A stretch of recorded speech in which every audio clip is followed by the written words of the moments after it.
What it is, ladies and gentlemen, welcome to another edition of the Third Intermission Podcast. This is your boy Dave, signing on the ones and twos here. Of course, follow us on the socials at Toronto Third. Subscribe to us wherever you get your podcast from. That includes Google, Apple, iHeartRadio, Spotify, and our friends at Podbean. And make sure if you're seeing this on YouTube, you like, subscribe, and you hit that follow button because we be hitting you with new videos every week. Got the usual suspects in the building here. We got the right hand of the king himself, aka the Fedora Man. Avery McDougal out in the cut here. And of course, we got the Hood General himself, yes, we got the Hood General, aka the Hood Correspondent, aka the only black father in Toronto, Troy Piper Boyne out here. Boys, how we doing? Sun's out. It's warm out. Yo, life is good right now, David. And of course, we need to check in on Lionel Hutz here, aka the Hood Father himself. How we doing, Troy? I am good. I am first aid recertified. I spent 9 hours doing that today. Um, so if you get in some kind of medical distress, I can help you, but please still be careful out there. So Also, minding your business is really, really good for your health, and True. it prevents me from having to administer first aid when you don't. So you're not gunshot certified, is what you're saying? Well, depending on what I have around me, if you got shot, I could probably stop the bleeding or keep it down until we can get you actual real professional help. Okay. I'm just a stopgap. Bullet. Yo, All right, folks. How are you, Dave? Just living the dream. Wishing my beard would grow back. I mean, the 5 o'clock shadow is now turning into 7 o'clock shadow, but it's still growing in right now. Other than that, I'm okay. I'm okay right now. I still live in Ontario, but it is what it is. Oh, I just noticed you shaved your beard. What? I know. I hate it so much right now, man. Like, yo, got me out here looking. Did your barber mess it up? No, I did actually. I was trying to clean it up and I was trying to get all the wispies out, and then all of a sudden I mess up my mustache, and I didn't want to look like Kofi Kingston without no mustache too. So I didn't want to Kofi, look we like. love you, by the way. Of course, always, man, always love for the GOAT Kofi Kingston, but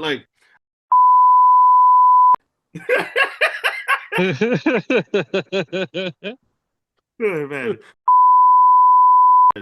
Now see, this is Dave making more work for me on the show, everybody. I feel like this is payback for all the unhinged stuff you haven't told us about on Game Over and all the other podcasts that you normally do. All right. See, people are gonna be Honestly, listening. Go ahead, if we brought back the out of pocket jar for Dave, it would be filled right now. I feel like we need again, I've been saying this, we need a graphic for that for next season, man. Holy smokes! Like I said, It would also help pay for our podcasting equipment too. So this man out here making work more. This man is out here making work projects for the needy. That's crazy. There's got to be work somewhere, man. This economy's terrible. He's not lying. I'm out here creating jobs, man. Doing more than Doug Ford. Exactly. This guy or Daniel Smith, for that matter. Yo, this guy's out here doing humans work. trying to be Plantin Carney. Yo, stop this right now. All right, we're getting way off track here. Two twos. We got a great show for you tonight. Starting of which, we're gonna take a look at the Eastern Conference. We're gonna take a look at the NHL playoffs. More importantly, the Eastern Conference. Carolina, unfortunately, is through to the Eastern Conference Final yet again. Of course, we're also going to take a look at some potential trade deadline or some potential trades down the road, and also Macklin Celebrini is world champion is captain for Team Canada at the World Championships. I think that's something that we really need to discuss because, a 19-year-old getting the seat, I feel like either A, that's pretty solid, or B, that's pretty stupid, or C, a combination of both. We'll see. Also, we're going to take a look at the CHL situation, and we are also going to take a look at the PW situation, as there is no Game 5 tonight between Montreal and Minnesota. So that is very interesting to look at. And of course, there's no anti-man virus in this blood clot. So, of course, great show lined up for you folks. First things first, let's take a look at the NHL situation. Right now, as it stands, at the time of this recording, Colorado and Minnesota are currently locking horns right now in Game 4. Carolina has swept their way through the first two rounds, and it is the first time since 1985 that a particular hockey team has gone 8-0 in the playoffs. This is outright insane because, ideally speaking, for the first time since there has been expansion teams, ironically enough, this is only the second expansion team to do this in almost 50 years. I mean, Montreal, of course, being an original six team, has done it on more than one occasion. Boston has done it as well. The Leafs have done it as well, ironically enough, even though there were only six teams in the league. But it's kind of fitting how two former WHA franchises have actually set such a record that has barely been touched by any other team in the NHL in this day and age. I mean, Avery, you could probably quote me on this, or you could kind of correct me on this because, I know for a fact that I might be wrong in this situation here. Yeah, it hasn't been done since the '85 Oilers, and they won a cup that year when they were last one to go 8-0 to begin the postseason with two straight sweeps. Yeah, that's hard to do. It is hard to go into two series. And the thing is that Carolina, they did against teams that this was no cakewalk in terms of who they faced. I mean, yes, they swept, but these are good. These are tough battles. These are tough series in which Carolina had to advance. They had overtime games. They had hard fought games. Great play from guys like Logan Stankoven and Taylor Hall. So yes, they're 8-0, but it wasn't a cakewalk by any means for them to be this mark right now going to Eastern Conference Final, Dave. No, I fully agree. And I watched a good portion of Game 4 between Carolina and Philly, and that whole game was absolutely insane to watch Carolina just have all that puck possession, especially within the overtime period, and then of course just have it end on just such a, I guess, an anticlimactic note that it was just like, if you're Philly at this point, it's like we basically got the same amount of wins in the second round as, say, the Philadelphia 76ers did in the NBA Eastern Conference semis. And it's just like Philly. I know Philly's catching strays right now, but at the same point in time, it's like it was devastating to watch because for such a young team, you would expect for them to have, say, a little bit more fight in that situation. And let's be honest here, Dan Vladar was actually solid between the pipes for Philly. I guess they ran out of gas at that point because it's like when you take out Pittsburgh, and Pittsburgh's no slouch. You think you'd have enough strength to actually take out such a team as Carolina, but they're clicking on all cylinders right now. I mean, Troy, wouldn't you agree? I would definitely agree. I think when it comes to Philadelphia, they were severely outmatched, outplayed everything. Mm-hmm. Like you said, Dan Vladar was really the only reason they even stood a chance because they're kind of like the Boston Bruins. They kind of just come at you in waves, and when they come at you in waves like that, a couple of things are going to happen. Either they're going to score or you're going to take a penalty and then they're going to score. You have to find a way to kind of mitigate that from happening. You got to try to, get sticks in the lane, especially when it's 5-on-5. There's no reason why anybody should be left wide open. Everybody take a man. It's the same thing they tell you playing defense in football. Nobody gets behind you. Lots of missed assignments. And like I said, they were just outmatched by the Carolina Hurricanes. And now the Hurricanes, they have an extended wait because of poor scheduling. We'll just call it a buck. It's poor scheduling, you know. So now they got to sit and they got to wait to see who comes out between Montreal and Buffalo. Mm. So like they're already more or less getting an advantage of, basically playing an opponent who's probably going to get like maybe a day or two off, depending on who wins because they got to travel, you know. But it also can be a detriment to them too for sitting for so long. But The time will rest, tell. I mean, who knew that Carolina would be 8-0 to start the postseason right now? they're Who a bunch of who jerks this knew that summer. Montreal would be the last Canadian team standing? And right before the playoffs started, we said that the Habs can go far if the goaltending holds up because that would be their only detriment. And the goaltending is holding up in Montreal. No, I fully agree. Honestly, right now, with the way things are looking, and of course, Montreal at this time is up 2-1 in their series. Um, it's a real toss up. It's a real toss up in the Atlantic, but also at the same time, it's like,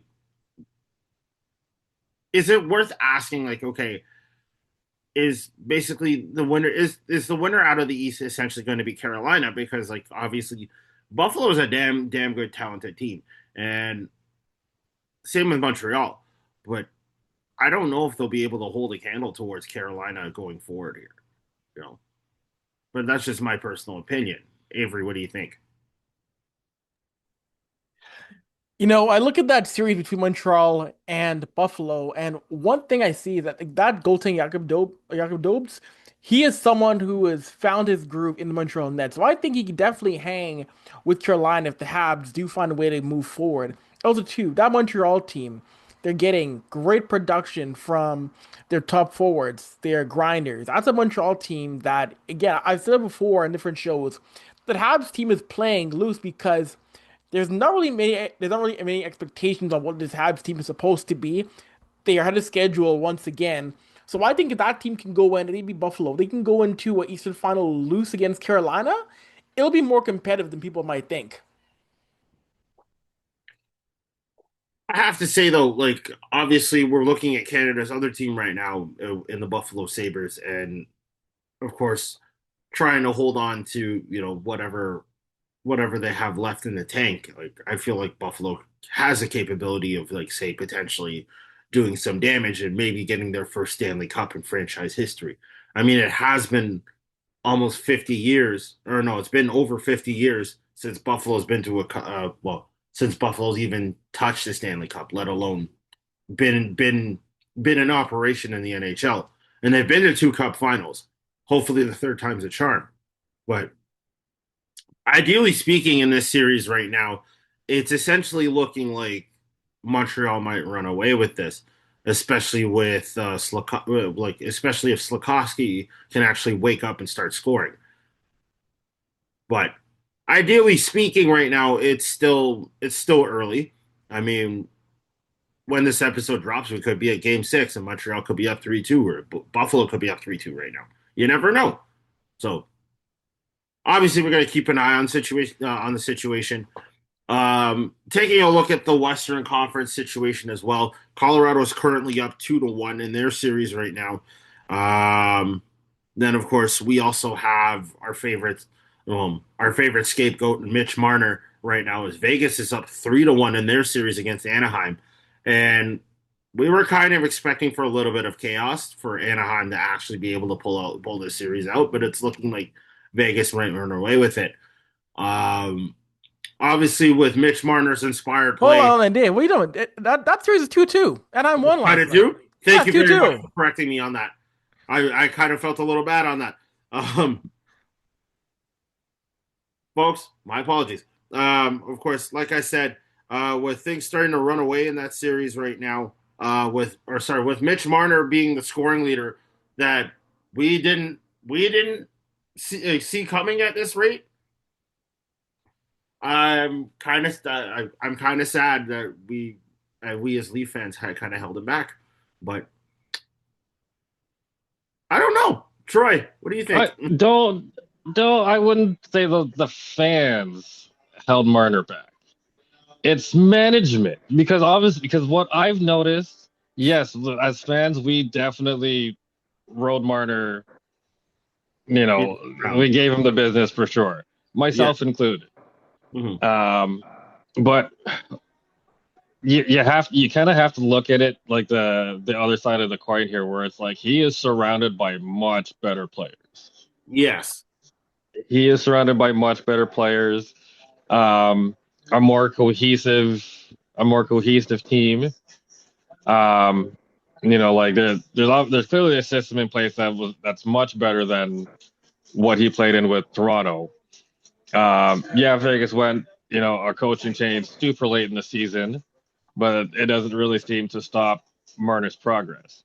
Now, I did see a tweet earlier this morning where it said something like, um, all Toronto was the problem for Mitch Marner, but then when you go back and you look at it, the Leafs, when we had Marner, the teams we had to play and the goalies we faced, compared to the two that he's faced so far in this playoffs, like it's not comparable, right? So like, not only were we a terribly built team, we were facing world class goaltending all the way through.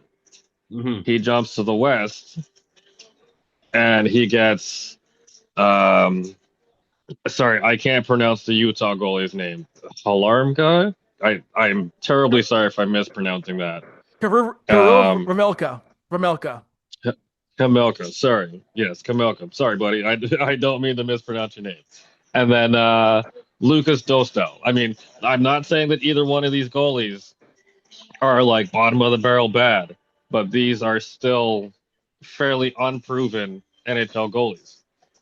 So I mean, like, he's getting an easy ride, so to speak, by facing, lesser than goaltending without sounding too harsh or too demeaning. Because I mean, again, these are world class athletes.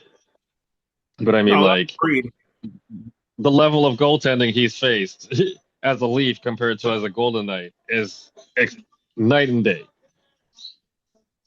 Him being the point leader, not entirely surprising. I mean, that's because McDavid's at home. He's at home arguing with the ketchup bottle. But you're not wrong. But yeah, I am still very much hoping that the Ducks can take this series. I'm sure a lot of people have written them off just because they're running into the Golden Knights, but the Empire's got to fall, right? That's true. Colorado, Minnesota. That is, if you want goals, that's the series to watch. If you want nobody in that series, that's also the series to watch. Yeah, like my understanding is that Colorado they made the goaltending switch tonight. I believe it's Mackenzie Blackwood between the pipes tonight. Yeah, like even the defensemen are getting in on the goal scoring party, which is, I mean, it's nice for both teams where you can see offensive contributions from both ends. Mm-hmm. Defensively, I don't know. Yeah, I don't know if that's anybody's vocabulary in this series, but they might want to try it. You might keep letting less goals out of your nets. But yeah, these are like all four stays are fun to watch. It's anybody's. The cup is up for grabs. Like there's no clear favorite right now. I mean, you could say Carolina, but like it could be anybody. However, let me say this. With the exception of maybe the Colorado Avalanche, if they win, or any of the other three teams, if they win, I don't see them repeating. I don't. I think this is one of those we got super lucky at the most perfect time. But hey, they'll take it. Now, question for you both. If Montreal gets all the way to the finals, as Canadians, even though we hate the Habs, are we rooting for them? Avery, get prepared to censor this. All right, what do you gotta say, Mr. Barnett? What do you gotta say? What are you gonna go off on? So first things first.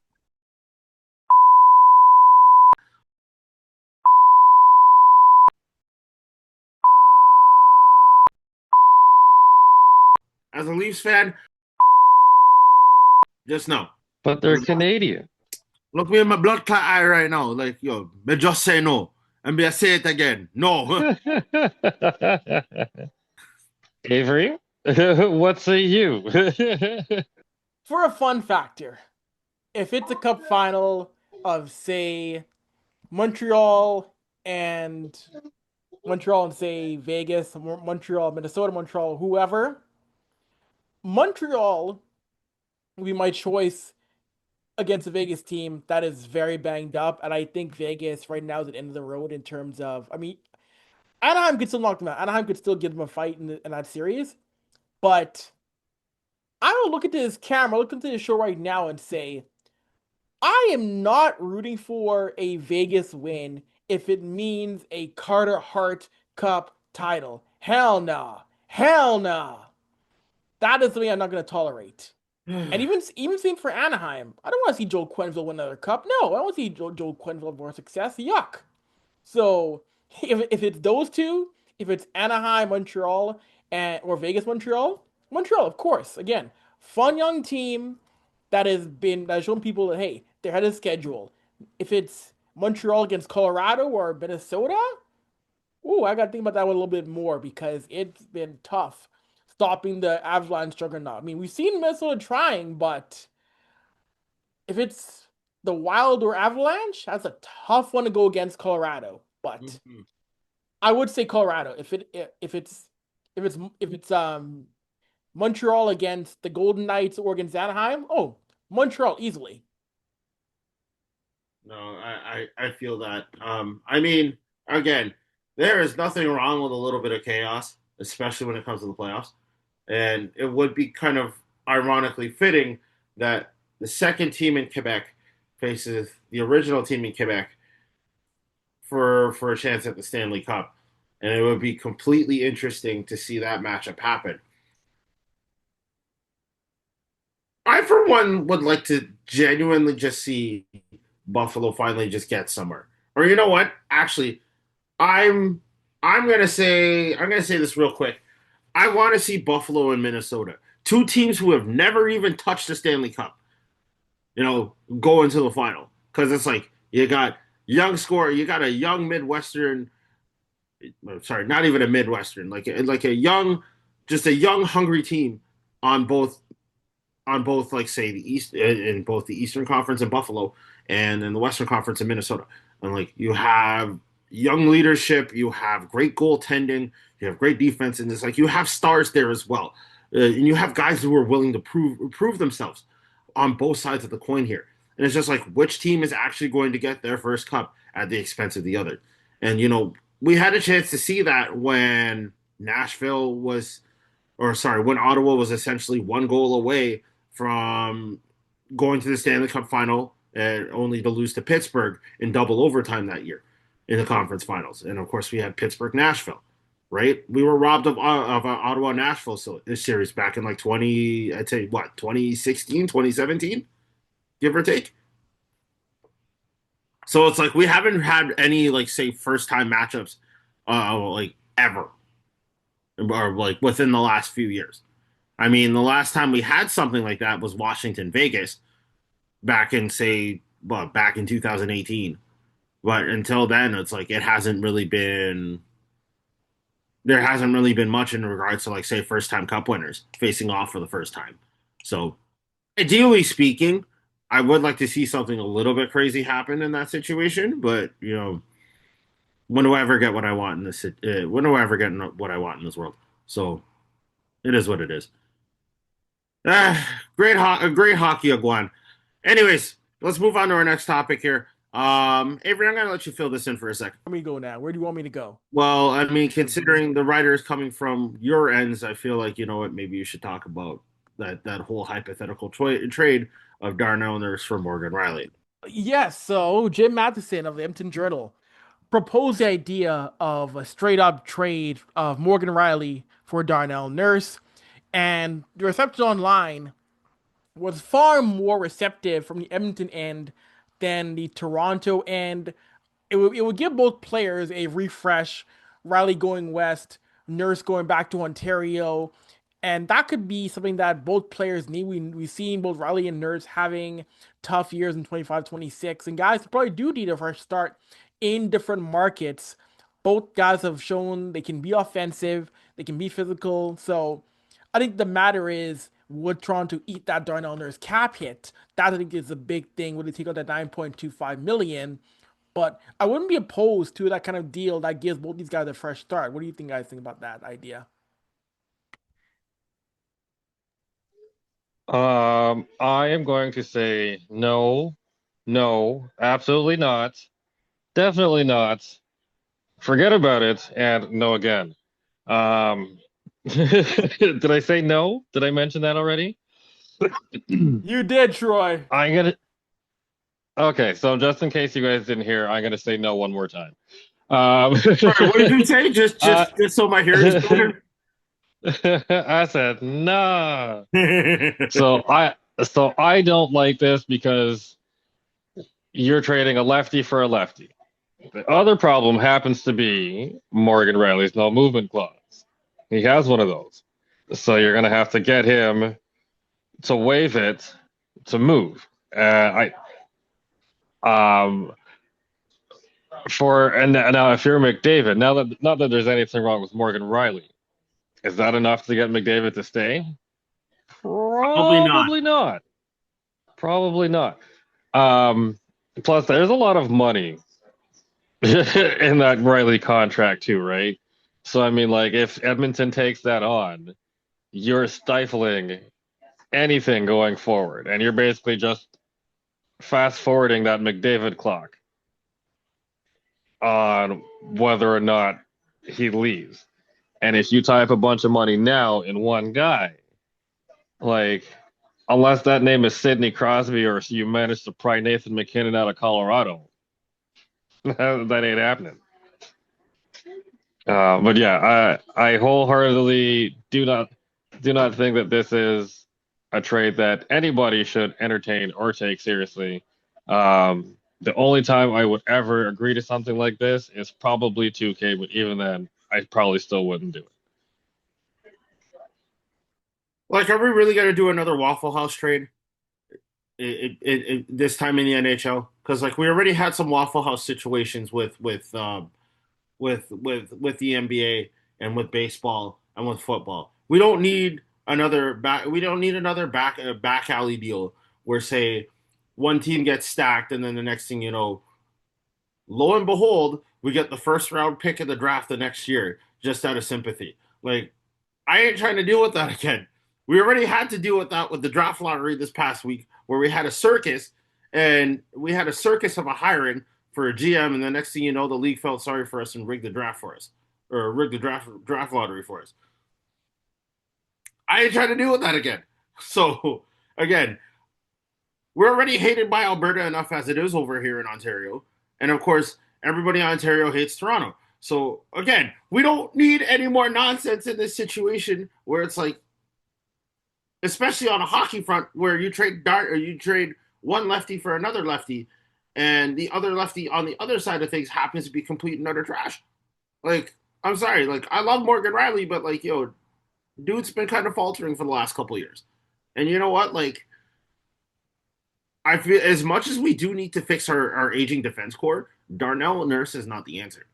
Like, again, no disrespect to Darnell, but it's just I kind of want to go a little bit younger in that situation, and I don't feel Nurse would be the type of player to go through and revitalize a defensive unit on a hockey team that really needs help, especially on the blue line. So, I mean, of course, like we lost Tanev to injury, we lost like Like McCabe's not that great. Riley hasn't been that great since what 2000, maybe 2022, 2023. The worst part about it is, as a Leafs fan, it's like I barely know who's on our defensive roster anymore. Like it's that bad.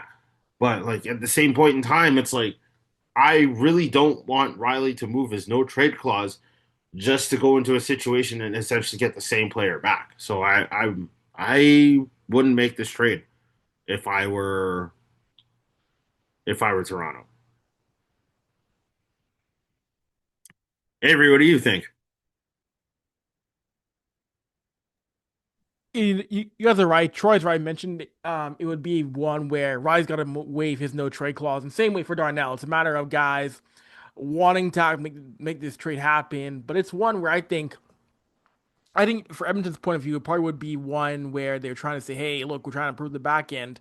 At the same time, though, I don't know if Connor would want to let go of one of his best friends in Darnell Nurse, but it's one where I do think I'm not surprised to see the idea float out there because we've seen both these guys being suggested in talks of a deal, moving on somewhat.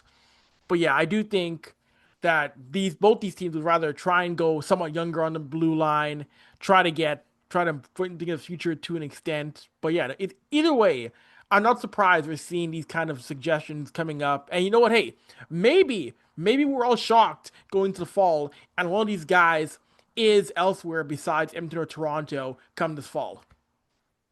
Hey, I mean, Darno might work in San Jose, especially if they need grit and veteran presence in the locker room. Even if Celebrini is like, say, young enough to get the A on his jersey next year, but we'll see how that goes. Actually, speaking of the kid, as we move on, Homeboy just got named as captain for Team Canada at the World Championships later this month. There are a number of say Team Canada fans who are upset about this decision, but then again, it's like why not have a younger, I guess a younger, fresher perspective leading the locker room, even though you have guys who are like say what maybe 10, maybe 15 years his senior, and basically on the trajectory of like say like their careers either winding down or they're looking to play a little extra hockey and feel that maybe I shouldn't be taking leadership advice from someone who can barely drink in the United States. But I'm open to this idea. I kind of want to see some new blood, especially with the C on an international stage. This is also a good litmus test to see if Celebrini is actually leadership material, especially on an NHL roster. Uh, Given the fact that like you have NHL level talent heading to the Worlds, and hopefully Canada can actually get themselves another gold medal at the World Championships this year. Um, Also, on top of that, you look at everything and it's like, could he be could he be the heir apparent if say Connor decides to not participate in international duty going forward? And Avery and Troy, I'm going to pose this question to the both of you. Um,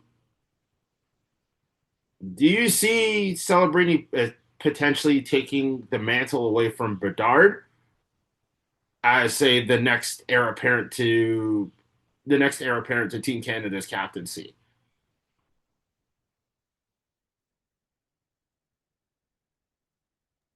It's interesting because yeah, they've gone. Bedard's not playing in the World, but yeah, interesting to see how teams are giving that level of responsibility more to Celebrini, especially in the international level.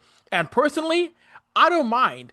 Like you said, Dave, this to me shows a level of Hockey Canada trying to say, you know what, hey, let's see if you can take the next step and be a leader on a team with this level of responsibility. And also, it's the World Championships. Guys skip this tournament. Guys opt to go on vacation early. It isn't the Olympics. It isn't, say, a Four Nations or World Cup of Hockey. This is a tournament that has less meaning in North America than in Europe. In large part, it's a low stakes event, the World Championships. Why not see if the kid can lead a team? Why not? And it's clear that it's supported by the older guys in the room. You see the picture of him flanked by Ryan O'Reilly and John Tavares. This wouldn't happen without the input in my mind of older guys who said, "Yeah, let's see what the kid can do. Let's see if he can lead a team on this level." Low stakes, why not? The idea of him being, it's too soon. Why do it? Why not? Watching his interviews, and watching content of Macklin Celebrini, he is clearly wise beyond his years. He's wise beyond being a 19-year-old. So I say, you know what? Good for him. He deserves it. Let's see what he can do. Troy, what are your thoughts, real quick, as you're about to put your Utes to bed? Well, for me, I honestly have no idea why Macklin Celebrini getting the captaincy is even a talking point anywhere. Because I mean, it, like Avery said, I mean, like, yes, this does eventually prep him for when he gets it in San Jose. I don't know if San Jose even has a captain right now. They might be one of a couple teams who don't have one. Um, but like for a tournament like the Worlds, like why are we making a big deal out of this? He's 19, turning 20, or if he's not 20 already, like let him get a grasp on things. Let him learn, like Avery said, let him learn the ropes of, what it takes to lead a team. It's more than just your play. It's how you conduct yourself, off the ice as well. Like, are you paying attention during meetings and film? Are you on time? How are you with the public? How are you with the media? Like, it's things like that, that prepare you for, you know, having your name etched in team history as one of the captains. And, whether you go down as a great captain, an okay captain, a so-so one, or a crappy one, that's entirely up to the player. Um, for any tournament, really, that Canada's involved in, it really doesn't matter who wears the C or the A. There's one objective: go get that medal. That's it. Who cares what letter you got on your shoulder?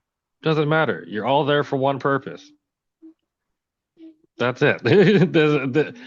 People are just want something to talk about because they want to make noise because People have nothing better to do. they're yeah. People have nothing better to do because outside of Colorado, the Western Conference, there's no real standout superstar in the playoffs to talk about, other than the standout superstars who aren't performing. So they got to find something to talk about, and that's what led us here. So now we got to talk about it because they're talking about it. No, I agree. I fully agree. Honestly, I hope he does well. Canada's first game at the Worlds is against Sweden on Friday. Uh, let's hope he steps up. And, if he doesn't, then like obviously it's a good learning experience for him. So fingers crossed, and let's go Canada at the Worlds. Bring us another gold medal home. All right. We're just gonna gloss over a few things real quick. First things first. Montreal and Minnesota game five. Obviously, if you're a fan of women's hockey, there is no women's hockey on tonight, as the situation has kind of gotten interesting. Uh, it was reported earlier today that, oh, interesting.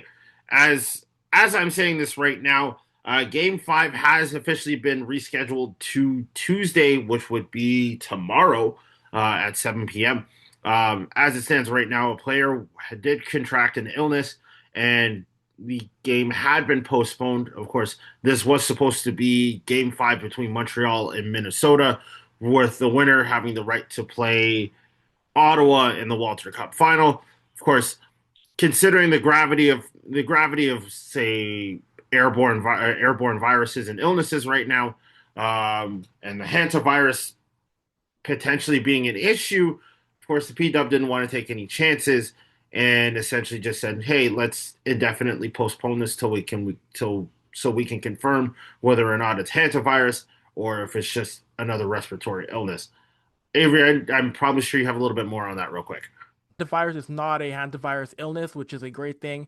But yeah, the illness, it sounds like in the Montreal room, pretty much, yeah, players unable to play, and this is a league that's still right now. Of course, this is a very very young league, not even 5 years old yet. So there isn't a plethora of reserve players. There's no minor league system in the PWHL to call upon other players to fill in rosters. So really, if multiple players can't go, you don't have players to play a game.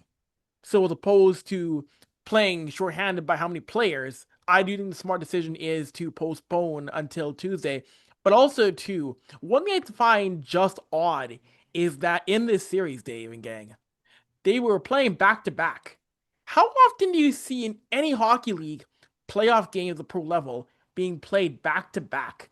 That to me is just bizarre that we're going that quickly, like a quick of a turnaround for a playoff series as well.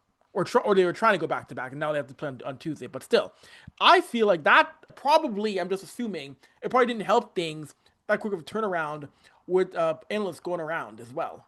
Again, when you don't have infrastructure in place that allows for you to be able to have, say, backup players or reserve players or a minor league system, it kind of creates a huge problem. And unfortunately, like you are right. Like essentially, like say when you hit the 10-year mark, you are going to need a minor league system going forward because there are a lot of women players out there. And how are you going to develop the game if you have all these expansion teams coming in and then you don't have a development system strong enough to create more stars within the PETA? So I mean, good on the league for making sure that, like, say, everyone was safe, and that you had an adequate amount of time for these players to get rest in order to be able to get themselves back up to game speed for a potential potential life changing game, so to speak, on Tuesday. So, um, I'm glad this situation kind of worked itself out. Troy, I really do want to hear your thoughts before you get going. Um, so like Avery said, it is kind of bizarre that you're playing on back-to-back nights in the playoffs. Um, that's a first for me. Hmm. In any I think in any that's bad. sport You that should see has the like, CHL playoffs, man. well, yeah, but I mean like for like At the pro top level, top like it's pro leagues, strange. Yeah. Yeah. yeah, because at most it's like every other day or like every 2 days, something like that. It's because you gotta account for travel, rest, and because you want to put the best product on the ice. Hmm. Um, I like many people, um, I didn't see a need for it. Hmm. Um, yeah, like it sucks that five players came down with something and that they had reserves ready to go, but I guess there just wasn't enough players or enough reserves Hmm. to, I guess, to ice the full lineup. Um, could have this could this have been prevented from playing on back-to-back nights? Who knows? Maybe, maybe not. But it's hard to say if them playing on back-to-back nights contributed to them, getting in contact with whatever virus they've got. Because I've seen conflicting things where it says it's whatever this new strain variant is, and others are saying that it's not. Um, but apparently nobody on Minnesota is feeling any kind of way. So I don't know what's happening there. Um, I do look forward to seeing this game getting rescheduled and played. They do deserve to play it out, with as many healthy bodies as possible and not on the heels of a back-to-back, because that doesn't do any favors for anybody, whether it's the team, coaching staff, crew members. It doesn't really help. Like, I mean, like, especially if you got to travel, like from Minnesota to Montreal and back. Like, I get it. It's the last game to get into the Walter Cup final, but still, like that's a lot of unnecessary travel in such a short period of time. No, I agree. I fully agree. Well, as they just broke the news about a couple minutes ago, yes, Game 5 is on Tuesday at 7 p.m. You can catch that game on, I believe, TSN tomorrow. Um, we'll post that on Twitter for you guys. Um, Glossing over, just finishing up a couple other things. Of course, the Marlies had advanced to the North Division Finals in the AHL. Unfortunately, another Toronto team is going straight to Cleveland as they take on the Cleveland Monsters. Couple other series to look at as well. Coachella Valley taking on Colorado as well. Um, there are a few other series I can't even remember in the AHL, but like obviously, like there's so many teams in there, it's like it's not even funny. But yeah, I still don't understand that whole playoff system because it's like you have a first round and then you have like a division semi and then a division final and then a conference final. It's like why not just call it what it is? It's like conference quarterfinals, conference semifinals, and then conference finals. You really have The to be that different? the AHL having a different format for each division just makes me angry. Like it does, doesn't it? Because like it makes people physically angry. Like how you gotta have a team that basically called the Golden Knights, and then literally have a minor hockey league team called the Silver Knights, and then you Oh, have the night. not this again! Yo, what type of nonsense is that? Not this again! Yo, you're still mad about that? I'm always mad about that, man. What do you expect? Like dead ass. Like, yo, I'm always mad about that, man. I'm always mad about everything. Like, listen, I'm mad about my beard not being here.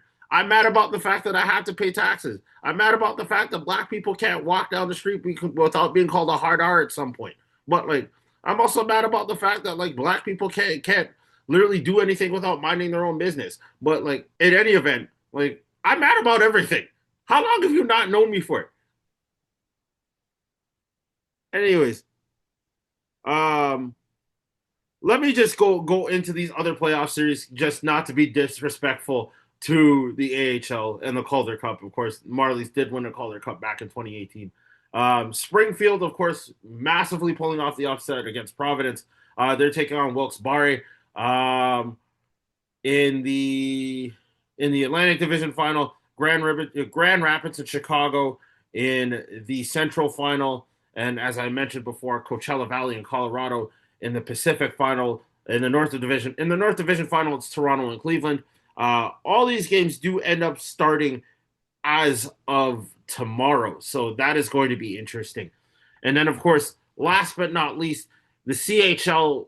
Let me rephrase that. The road to the Memorial Cup is starting to get a little bit clearer now, especially in Ontario. Kitchener, of course, up 3-0 in their series against Barrie. And watching all three games as it stands right now, despite the fact that, Barrie has been finding a way to make it extremely interesting with Ben Horebic, of course, as a draft, like as a potential draftee for the 2026 draft. Um, Pulling out like say what 45 50 save a night 50 saves a night. Honestly, like I had conversations about this. It's like this kid needs a better defense core at this point because the amount of shots this kid has been facing left, right, and center is absolutely insane. And of course, he's the only reason why Barry's been able to contend with this with the Rangers. Of course, with dynamic weapons like Dylan Edwards, Sam O'Reilly, Matt Andonovsky, Christian Humphreys, and like a whole host of others. And of course, Kashawn Atchison on the other side. And on the other side of things, of course, Defensive Player of the Year for the Ontario Hockey League. It's nice to see that there's some competitiveness, but of course, the scoreboard still states that like Kitchener is up 3-0 in the series, and it's like after going to double overtime on Sunday, it's looking as if Kitchener might be the Ontario representative going to the Memorial Cup. Excuse me, like Ontario's going to the World Cup. That's crazy, but it's crazy to see that say a team that's basically been the bridesmaid but not the bride for so long finally get its flowers in the Ontario Hockey League playoffs is nothing short of astounding, and it's also astounding and amazing. Let's be honest here. You're also looking at Chicoutimi and Moncton in the Quebec Maritimes Junior Hockey League. They're tied at 1. And of course, Prince Albert and Everett are also tied at 1 in their series. Avery, I know you've been keeping an eye on the WHL as well for a little bit. How has that series been going for you in your mind? Well, first of all, I want to say as much. There's probably not a bigger contrast, and this is what I love about the CHL sometimes when it comes to the contrast of markets out here, because there might not be a bigger contrast than Prince Albert and Everett when it comes to the Western Hockey League. But yeah, this is one which the Everett Silvertips, they're a team that right now they've had the player of the week, just Julius Mittinen. He's been one of the great forwards for Everett. But you know what? Prince Albert, that's a team that fascinating to see what they can do if they do get past an Everett. Because Everett got here by sweeping Penticton. They just dominate Kelowna. The Silvertips are a scary team. Everett, they've been a buzzsaw. I wish we had someone like say out in the Maritimes or say out in Quebec that could actually give us a little bit of an update on the QMJHL. Because like obviously, when you have a series that has a game 6 being won with like within like half a second, it's kind of crazy in itself. And unfortunately, we don't have anybody that speaks French like on this podcast right now. So of course, if anybody's listening out there and they're practically say living in the Maritimes, we could use some East Coast hockey support for next year. So just saying. Other than that, like all three leagues start back up on Tuesday. Of course, there has been nothing as of tonight. That's interesting. Sabres Montreal, or sorry, Sabres Canadiens, Ducks Golden Knights all tomorrow. P-Dub Game 5 tomorrow. Game 4 between Barrie and Kitchener tomorrow. Game 3 between Chicoutimi Moncton tomorrow. Game 3 between Everett and Prince Albert tomorrow. And then, of course, every single AHL division final starts tomorrow as well. There's just like, there's so much hockey. There's so much hockey on Tuesday. It's crazy. So obviously we're going to keep an eye on most of these games and see what we can illegally stream.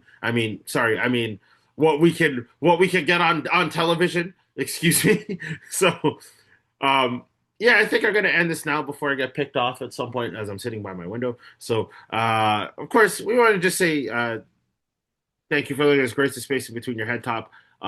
Avery and Troy, thank you very much for coming through this evening. We will be back with another episode later this week. So until next time, make sure you drink your water, mind your business, and deuces.